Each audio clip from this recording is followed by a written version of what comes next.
그 US 뉴스 앤 월드 리포트가 작년 11월 말에 대한민국이 세계 6위의 국력을 가진 나라로 랭킹이 됐었잖아요. 경제 GDP로만 따지면 1인당 소득 이런 걸 따져보게 되면은 1950년대에서 2020년 이런 때까지 보면 500배 정도 늘었었죠. 그런 과정에 least developed country에서 5단계를 뛰어넘어서 most developed country, 이제 제일 발전된 나라로 이렇게 돼서 참 국민이 기뻐할 수가 있었어요. 영국의 그 띵크탱크라고 하는 레가툼에서 세계 167개국을 대상으로 해서 조사를 했는데 9가지 지표로 순위를 산출을 했어요. 종합적으로 보면 우리가 29위로 돼 있습니다. 교육이 3위고요. 보건도 3위 정도로 제일 위에 올라가 있고 경제는 9위 정도로 돼 있고요. 국민들 개개인의 그 자유를 보게 되면은 42위로 돼 있어요. 근데 사회적 자본이라고 그럴까요? 구성원 간의 그 협력을 가능케 하는 국가의 그 제도, 규범, 네트워크, 사람들의 그 신뢰관계 뭐 이런 거를 그 사회적 자본이라 순위를 매긴 것을 보면 107위예요. 제일 놀랄 일이 정의를 구현해야 되는 사법 시스템에 대한 신뢰 지수가 155위에 그건 167개국에서 155위입니다. 국군 시스템에 대해서도 신뢰 지수가 132위입니다. 정치 시스템으로 봤을 때 신뢰 지수도 114위거든요. 뭐 정부 시스템을 국가 경영이라고 해서 본다면 111위예요. 근데 이런 시스템과 구조 속에서 국민이 이루어서 세계 6위로 만든 경제력 국력을 만들었다는 것은 이거를 보면 그 감사해야 될 대상이 국민이라는 것이 역력히 나온다는 것을 오늘 제일 중요하게 말씀드리고 싶은 것은 우리 국민이 얼마나 고생하고 살았지만은 그 속에서도 정말 위대한 국민으로 이루어놨는가 이제 이런 걸 알 수 있어요. 사실 마스터 비전 앤 임플리멘테이션 플랜이라고 해서 그 청사진을 가지고 국가발전 정책 네이션 빌딩이라고 그럴까요? 과학기술, 문화예술, 관광교통, 교육, 건강, 인프라 문제, 능력 배양, 일자리 창출 이런 거를 머리에다 두고 이렇게 진행해 나갔을 때에 굉장히 그 어려움이 많더라고요. 이게 진행할 때는 정치, 정부 제도와 관련돼서 해야 되는데 서울에 올림픽을 한다면 서울시장하고 얘기를 해야 되고 또 관련된 여러 부처들하고 일을 할 수밖에 없는 일이고 여수 엑스포도 마찬가지고 그런데 그런 과정에 확실하게 말씀드리지만 사실 대전 엑스포는 1992년에 하게 돼 있는데 서로 그냥 뭐 정부 조직이 활동을 제대로 안 해가지고 그게 93년에 됐거든요. 1년을 연장할 수밖에 없었던 것은 바로 극명하게 표시하는 거예요. 정부 조직이 얼마나 엉터리로 운영됐다는 것을 청사진을 만들어줘도 청사진을 갖다 버리고 자기들 맘대로 해가지고 무슨 거기를 통해서 돈을 벌려고 하는 정상배 같은 사람들이 끼어들다가 보니까 1년을 연장을 해서 사실 BIE의 역사상 없었을지도 모릅니다.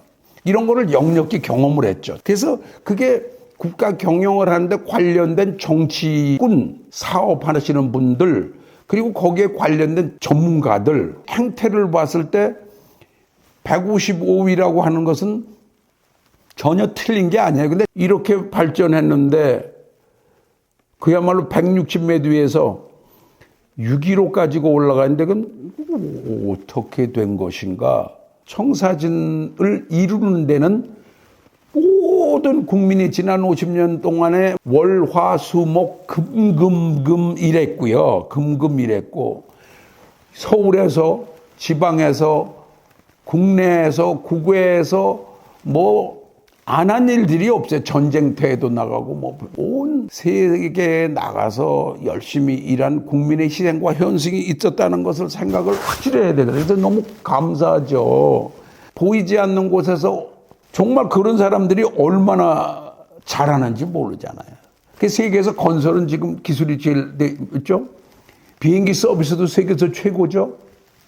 의료도 의사, 간호사 이게 최고죠. 문화예술에서도 얼마나 잘하십니까. 그 오스카상도 타고 칸느에서도 그런 좋은 성과를 거두고 그러잖아요. 그게 참 다시 한번 말씀드리지만 저는 눈을 감고 지금 말씀드립니다. 우리 보이지 않는 곳에 있는 모든 국민들이 정말 그 희생에 감사를 드립니다. 그렇잖아요. 얼마나 어려운 세월이었는데 못 살기도 하지만 통치를 한다는 사람들의 그 행태가 150위에가 돼 있는데 왜 우리가 그렇게 고생을 해야 됩니까? 이게 참 이해가 안 되지만 그게 현실이었다는 것을 얘기를 해드리면 OECD에서 연간 실노동시간 변화 추이를 10년쯤 된 것 같습니다만 그때 보더라도 한국은 일본보다도 2배고요. 독일에 한 4배 정도 되고 이탈리아에 한 2배 넘고 막 이렇잖아요. 그러니까 이게 확실하잖아요.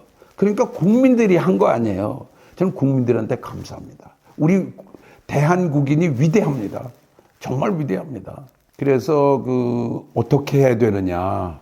우리가 이제 앞으로 나가야 되는 시점이거든요. 지금 또 신냉전이 시작되는 이런 쪽이고 그거를 운영하는 국가 경영에 문제가 있다는 것을 이해를 하고 세 번째로 지구촌에 지금 클라이밋 체인지라는 문제가 있고 이런 와중에서 둠스데이 이런 게 있다고 그럴 때에 그러면 우리는 새로운 국가 경영의 방향은 어떻게 되나? 한마디로 대변혁을 일으켜야 되니까 지금까지 하는 것이 정상이 아니다는 것을 알면 새로운 정상성을 추구해야 되잖아요. 그것을 위해서 결국 가야 할 일이라고 하면 가야 할 길을 가기 전에 우리가 지금 그 배운 것들이 잘못되어 있다고 생각하면 러닝을 할 게 아니라 또 배워야 될 게 아니라 스톱! 중지. 그래 놓고 지금까지 배운 것을 지워야 되겠다. 지금부터 전 세계가 생각과 마음과 이런 걸 변형을 시키는 교육이라는 그 분야에서 언러닝을 해야 되겠다.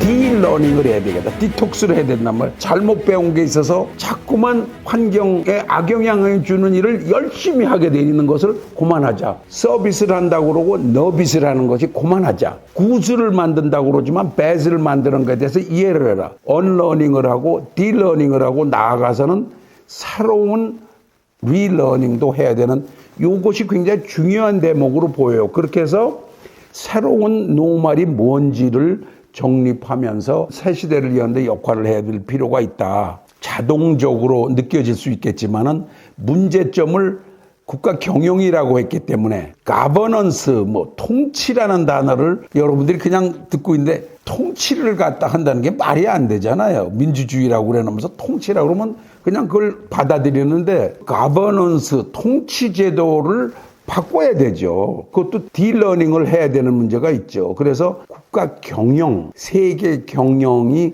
바꿔야 되는데 그 개념을 한마디로 가버넌스에서 서버넌스로 바꿔야 되겠다. 열심히 살았는데 그것의 결과치가 몇 사람한테만 가서 사회 정의에 어긋나고 빈익비 부익분우 되는 것을 더 가속시킨 과거의 역동 구조는 그만해야 될 거 아니에요. 이제는 사람 속에서 사람들과 함께 국민들과 함께 결국 결과도로 가는 그 봉치라는 그런 개념으로 국가 경영을 다시 한번 새롭게 생각하고 실현해 나가는 시대를 열었으면 앞으로 우리가 좀 희망을 갖게 되지 않을까.